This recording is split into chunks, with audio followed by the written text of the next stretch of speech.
తాబేలు నిజానికి ప్రతి ఇంటిలో ఉండాలి. మనకి ఇప్పటికీ దేవాలయాల్లో తాబేళ్ళు ఉంచుతారు. ప్రతి దేవాలయంలో తాబేలు ఉంటుంది. పూర్వం ప్రతి నూతిలో ఒక తాబేలు నుంచేవారు. ఎందుకు తాబేటిని ఉంచుతారో తెలుసా? తాబేటి యొక్క దర్శనము మంగళ దర్శనం.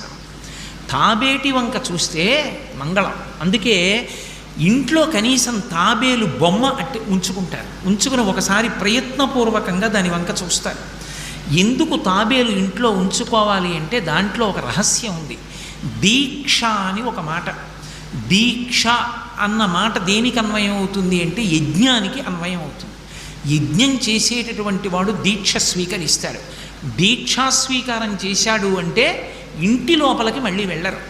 ఇక పూర్తయిన తర్వాతే ఇంట్లోకి వెడతారు. ఇల్లు విడిచిపెట్టి బయటికి వచ్చేసి దీక్షావస్త్రాలు కట్టుకుని మేళతాళాలతో యాగశాల ప్రవేశం చేస్తారు. ఇక ఎప్పుడు మళ్ళీ ఇంటికి వెళ్ళడం? ఆ యాగం అంతా